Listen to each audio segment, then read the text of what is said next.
ओम श्री गुरुवे नमः। नमस्कार दोस्तों, आज मैं आपको गुरु पूर्णिमा व्रत की कथा सुना रहा हूँ। एक समय की बात है, एक गांव में एक युवक नामकरण संस्कार के लिए गुरु के पास गया। युवक के पिता ने उसे एक सम्मानित गुरु का चयन करने को कहा था। वे युवक के पिता गुरु के द्वारा उनके पुरखों और धार्मिक गुरु वंदना करने का प्रभावी तरीका जानना चाहते थे। युवक ने गुरु के पास पहुंचते ही उन्हें अपने पिता के संकल्प के बारे में बताया और उनसे गुरु पूजा और आशीर्वाद प्राप्त करने की भी मांग की। गुरु ने युवक को ध्यान से देखा, ध्यान से सुना और उन्हें अपनी कठिनाइयों के बारे में बताया। गुरु ने कहा, मेरे द्वारा प्राप्त किया गया ज्ञान आपके अंतिम समस्या का समाधान करेगा, लेकिन इसके लिए आपको 1 महीने तक मेरे साथ गुरुकुल में रहना होगा और विवेक और आचरण में सुधार करना होगा। युवक ने गुरु के आदेश का पालन किया और 1 महीने तक गुरुकुल में रहकर अध्ययन किया। उसके अंतिम दिन गुरु ने उसे बुलाया और उसे आशीर्वाद दिया। गुरु ने कहा, अब तुम मेरे शिष्य हो और तुम्हारा नाम गुरु प्रेम होगा। युवक ने गुरु के पास पहुंचते ही उन्हें धन्यवाद दिया और अपने पिता के पास लौट गया। उसके पिता ने खुशी से उसे गले लगाया और कहा, तूने एक सच्चे गुरु की पहचान की है और उसके मार्ग पर चलना सीखा है। गुरु तेरे जीवन में एक मार्गदर्शक की भूमिका निभाएगा और तुझे सभी धार्मिक और सामाजिक गुणों को प्राप्त करने में सहायता करेगा। इस कथा से प्रकट होता है कि गुरु पूर्णिमा का महत्व गुरु के आदर्श के प्रतीक होता है, जो शिष्य को ज्ञान के मार्ग पर चलने में मदद करता है और उसे सही दिशा में आगे बढ़ाने की शक्ति प्रदान करता है। मुक्ताबाई ने सहज भाव से पूछा, काका यह क्या ठोका पीटी कर रहे हैं? अपनी बाल सुलभ हंसी बिखेरते हुए मुक्ताबाई ने उनसे यह सवाल पूछा।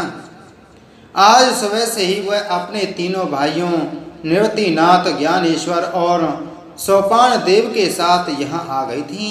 इन चारों के साथ नामदेव भी थी।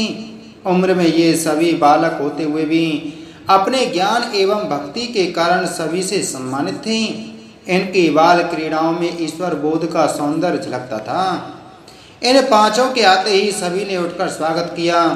सबकी दृष्टि अब गौरा कुमार की ओर थी। उन सबके मन में यही तरंगित हो रहा था कि देखें गोरा काका मुक्ताबाई के सवाल का क्या जवाब देते हैं। गोरा कुमार ने सभी की मनोदशा भांपते हुए एक हल्की सी स्मित बिखेरी और कहने लगे, बेटी कच्चे और पक्के घड़ों की पहचान कर रहा हूँ। मुक्ताबाई ने उसी बाल सुलभ चापल्यवश वह बर्तन गढ़ने की थापी उठा ली और कहने लगी, काका हम सब भी तो मिट्टी के घड़े हैं, जरा देखें तो हमारे इन घड़ों में किसका घड़ा कच्चा है। गोरा जी ने थापी उठाई और लगे सभी की पीठ और सिर को उससे ठोक ठोक कर थपथपाने। इस क्रम में एक एक करके सभी की बारी आती गई।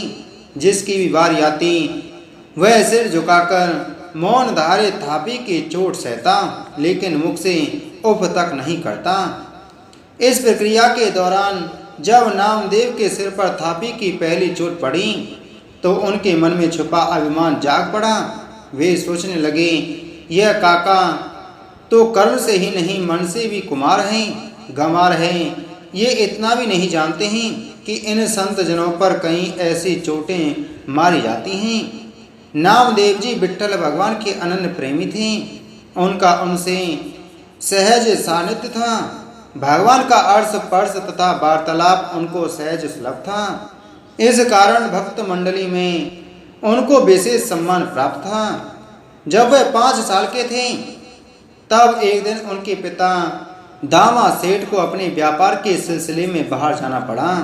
उन्होंने अपने 5 वर्षीय पुत्र को भोग लगाने व पूजा करने का कार्य सौंप दिया। अपनी बाल बुद्धि के अनुसार नामदेव ने यह समझा कि मूर्ति रोज पिता के द्वारा चढ़ाया हुआ दूध पी लेती होगी। जब उन्होंने दूध का भोग लगाया और मूर्ति ने छुआ तक नहीं तो उन्हें बहुत बुरा लगा। उन्होंने सोचा कि उनमें कुछ त्रुटि रह गई है। जिसके कारण विट्ठल की मूर्ति ने उस दूध के भोग को स्वीकार नहीं किया। वे बहुत रोए और यह हट ठान ली कि जब तक विट्ठल दूध नहीं पिएंगे वे वहाँ से नहीं हटेंगे। भक्त के हट के कारण भगवान को प्रकट होकर दूध पीना पड़ा। नामदेव की इस ख्याति से सभी परिचित थे। जब गोरा जी इसे जानते हुए भी उन पर कम कस कस कर थापी की चोट लगाए जा रहे थे, नामदेव झुलझुलाते रहे, पर काका की थापी चलती रही। सब थापी की चोटें पड़ चुकी थीं। जांच परख का निर्णय जानने को मुक्ताबाई उत्सुक थी। काका बताओ ना, किसका क्या परिणाम रहा? मुक्ताबाई ने सहज भाव से पूछा। काका की संयत वाणी गूंजी। इतनों में इस नामदेव का घड़ा कच्चा है। काका का हाथ संकेत कर रहा था। नामदेव के सिर पर तो मानो घड़ों पानी पड़ गया। सभी अवाक रह गए। नामदेव जी इस अपमान की पीड़ा से करा उठे। उनके दर्प का सर्प फुंकारने लगा। प्रभु की लीला विचित्र है। वह खेल खेल में जीवन की धारा पलट देता है। यह भी भगवान विट्ठल की ही माया थी। काका बताओ ना, यह घड़ा कब और कैसे पकेगा?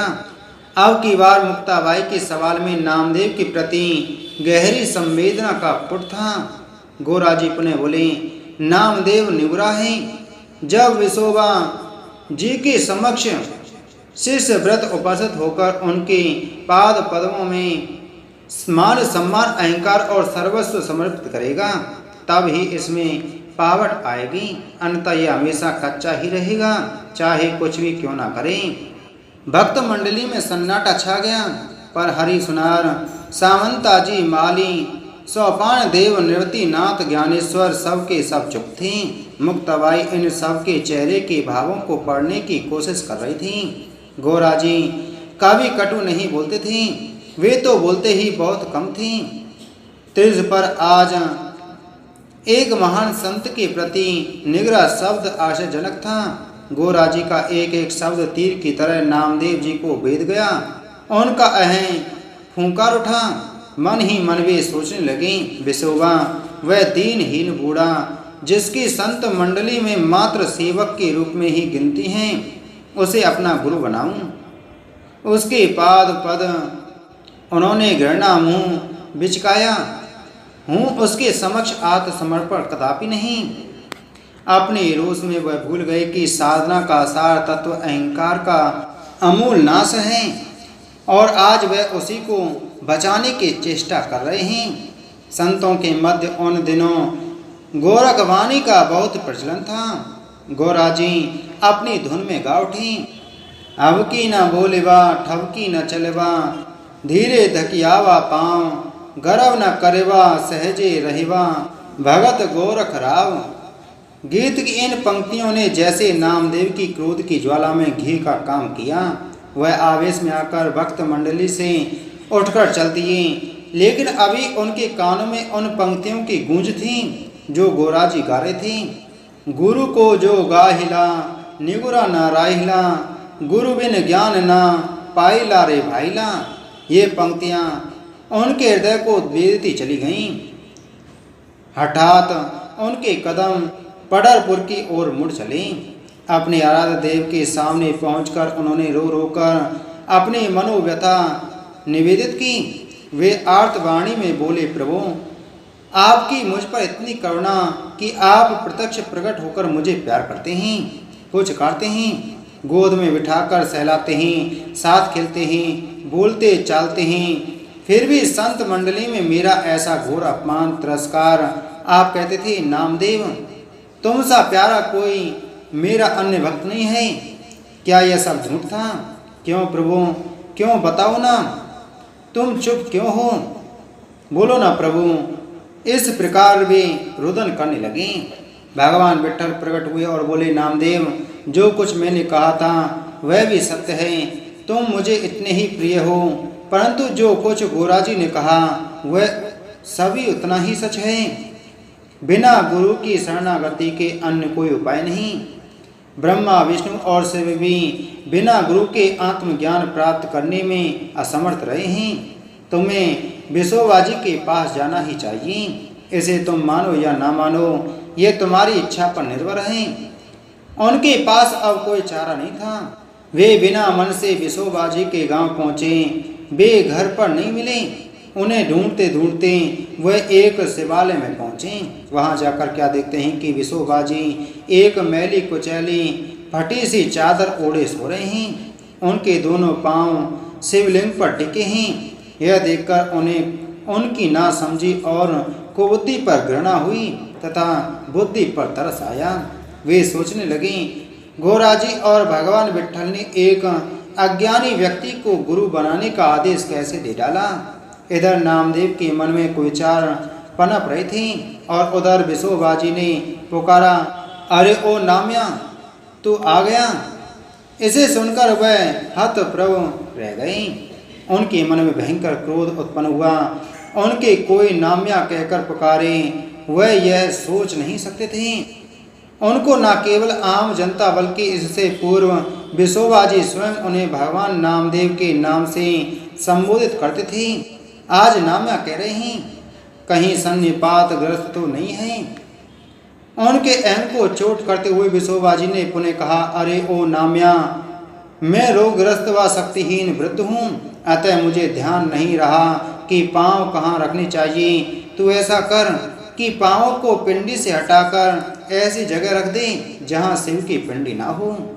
नामदेव ने सोचा, बुड्ढा अब ठीक कहता है। उन्होंने दोनों हाथों से पाँव को पकड़कर ऐसे स्थान पर रख दिया जहाँ शिवलिंग नहीं था और तभी विस्मय से देखने लगे कि जहाँ विशोबाजी के पाँव रखे थे उस भूमि में से प्रकट होकर शिवलिंग के पुनः विशोबाजी के चरणों को अपने ऊपर धारण कर लिया है। 3 बार यह प्रक्रिया दोहराई गई पर स्थिति वही रही। वे आश्चर्यचकित हो गए। अंत में श्री गुरुचरणों को हाथों से उठाने के प्रभाव से उनके हृदय कपाट खुल गए और उनका अहंकार चूर चूर हो गया। उनके मुख से स्वतः ही शब्द निकल पड़े, शिव विट्ठल तुम ही गुरुदेव, पर ब्रह्म परमेश्वर आप ही स्वयं हो। धन्य है आपके पाद पदों का प्रताप की, जिन्हें शरीर पर धारण करने हेतु शिव स्वयं आतुर हैं। वास्तव में मैं अज्ञानी हूँ, आप में संशय वृत्ति रखी। मुझे शरणागति दो प्रभु, मैं जैसा भी हूँ तेरा हूँ। उन्हें लगा कि विशोबाजी व भगवान विट्ठलनाथ एकाकार हैं। उस स्थिति में उन्हें निज स्वरूप की अनुभूति हुई और वह गा उठी, सफल जन्म मोह कऊ गुर कीना, दुख विसारे सुख अंतरलीना, ज्ञान अंजन मोकर गुर दीना, राम नाम बिन जीवन मनहीना, नाम दे सिमरन करे जहाँ जी जग जीवन, शिव जीव समाना। बोलो गुरुदेव भगवान की जय।